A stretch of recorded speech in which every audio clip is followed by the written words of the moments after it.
ओम शांति। कोई भी अच्छा काम शुरू करते हैं तो कहते हैं श्री गणेश करो।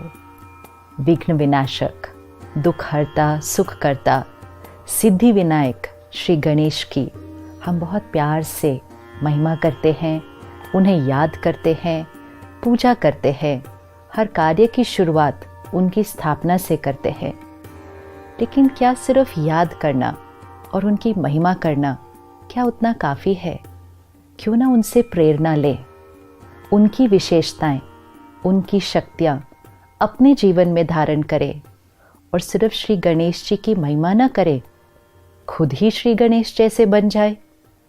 श्री गणेश जी की जो जन्म की कहानी है वो हमें बहुत कुछ सिखाती है।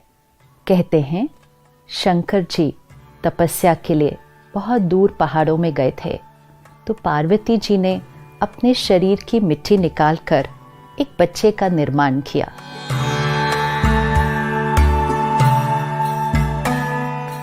एक दिन पार्वती जी ने उस बच्चे को घर के बाहर खड़ा किया कि वो स्नान करने जा रही थी, तो घर में अंदर में कोई नहीं आना चाहिए। और अचानक उस दिन शंकर जी वापस आ गए, तो उस बच्चे ने अपने कर्तव्य का पालन किया और शंकर जी को अंदर नहीं जाने दिया, क्योंकि उस बच्चे ने अपने पिता को ही नहीं पहचाना। कहा जाता है शंकर जी को इतना गुस्सा आ गया कि उन्होंने उस बच्चे का सर काट दिया। और पार्वती जी उतनी देर में बाहर आई तो उन्हें पता चला कि शंकर जी ने उनके बच्चे का सर काट दिया। फिर शंकर जी ने कहा, अच्छा, अगला जो अब यहाँ से जाएगा मैं उसका सर इस बच्चे को दे दूंगा।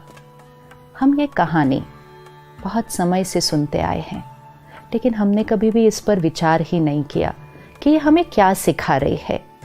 तो अगला जो वहाँ से गुजरा वो एक हाथी था, तो शंकर जी ने हाथी के सर को काटा और उस बच्चे पर लगा दिया और उस बच्चे को नाम दिया गणेश।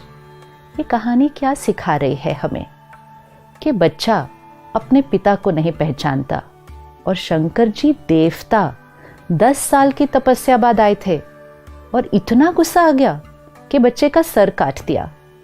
आज आप और मैं भी अगर 10 मिनट भी मेडिटेशन कर लें तो इतने शीतल और शांत हो जाते हैं कि ऊंची आवाज में नहीं बोल पाते हैं।